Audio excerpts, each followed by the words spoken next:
YCP అధ్యక్షుడు, మాజీ ముఖ్యమంత్రి జగన్మోహన్ రెడ్డి ముఖ్యమంత్రిగా ఉన్న సమయంలో తనకు ఉన్న భద్రతను కొనసాగించాలని ఏపీ హైకోర్టులో పిటిషన్ దాఖలు చేశారు.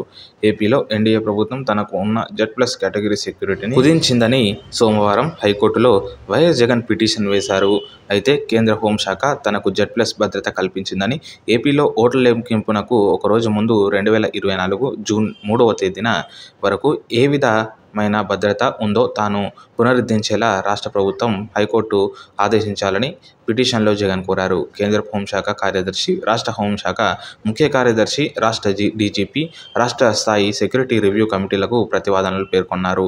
ముఖ్యమంత్రి పిటిషన్లో 2019లో తనపై జరిగిన దాడి సీఎం కాకముందే ఉన్నత స్థాయి భద్రత కల్పించారని పేర్కొన్నారు. ముఖ్యమంత్రి అయిన తర్వాత 139 మందితో భద్రత కల్పించారని తెలిపారు.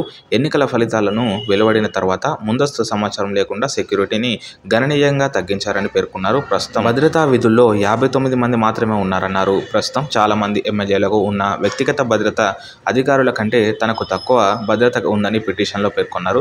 కూటమి ప్రభుత్వం తనను అంతం చేయాలని చూస్తుందని జగన్ ఆరోపించారు. జెడ్+ భద్రతను పునరుద్ధరించేలా రాష్ట్ర ప్రభుత్వాన్ని ఆదేశించాలని పిటిషన్లో వైఎస్ జగన్ కోరారు. ముఖ్యమంత్రిగా ఉన్న సమయంలో తనకు కల్పించిన పర్సనల్ సెక్యూరిటీ ఆఫీసర్లు, కౌంటర్ అసాల్ట్ టీంలు, జామీర్లు ఏర్పాటు చేసేలా ఆదేశాలు ఇవ్వాలని పిటిషన్లో జగన్ విజ్ఞప్తి చేశారు. ముఖ్యమంత్రిగా కేంద్ర ప్రభుత్వం తనకు కల్పించిన జెడ్+ సెక్యూరిటీని ముందస్తు నోటీసులు ఇవ్వకుండా తగ్గించడాన్ని చట్టవిరుద్ధమైన చర్యగా ప్రకటించాలని పిటిషన్లో జగన్ కోరారు.